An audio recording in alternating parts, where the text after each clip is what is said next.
Friends நீங்க பாத்துக்கிட்டு Tamil play journey channel. இன்னைக்கு என்ன வீடியோ பார்க்க போறோம்னா ஈஸியா எப்படி களி செய்யறதுன்னு தான் பார்க்க போறோம். வாங்க வீடியோக்குள்ள போகலாம். फ्रेंड्स ஃபர்ஸ்ட் களிக்கு சட்னி ஆட்டிக்கலாம். फ्रेंड्स வர கொத்தமல்லி போட்டுக்கலாம். फ्रेंड्स சீரக மிளகு போட்டுக்கலாம்.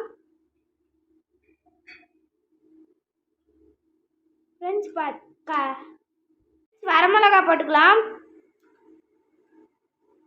फ्रेंड्स இஞ்சி பூண்டும் போட்டுக்கலாம். फ्रेंड्स நல்லா வதக்கிக்கலாம். फ्रेंड्स எண்ணெய் ஊற்றி துருவி தேங்காவை கொட்டிக்கலாம். வறுத்துக்கலாம்.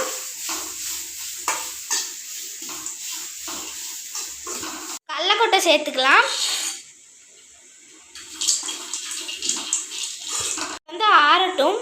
தண்ணி கொதிக்கட்டும். ராகி மாவு எடுத்தாச்சு. அதில் உப்பு சேர்த்துக்கலாம். தண்ணி ஊற்றி நல்லா மிக்ஸ் பண்ணிக்கலாம். ஃப்ரெண்ட்ஸ் நம்ம மிக்ஸ் பண்ண கேப்பில் பாருங்கள் ஃப்ரெண்ட்ஸ் எப்படி நல்லா கொதிச்சிட்டு இருக்கு. நம்ம மிக்ஸ் பண்ணது இது நம்ம கொதிச்சு இருக்கிற தண்ணியில் நல்லா மிக்ஸ் பண்ணிக்கணும்.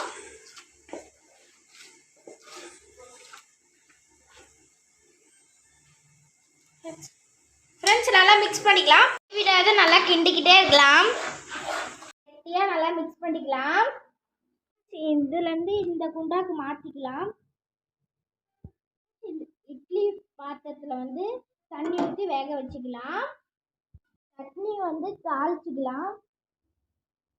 கடுகு போட்டாச்சு.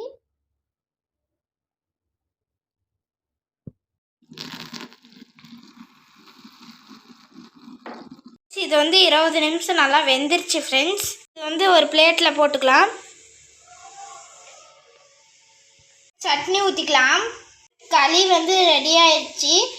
நீங்களும் இந்த மாதிரி வீட்டில் செஞ்சு பாருங்கள். மறக்காத நம்ம சேனலுக்கு சப்ஸ்கிரைப் பண்ணுங்கள், லைக் பண்ணுங்கள், ஷேர் பண்ணுங்கள், கமெண்ட் பண்ணுங்கள்.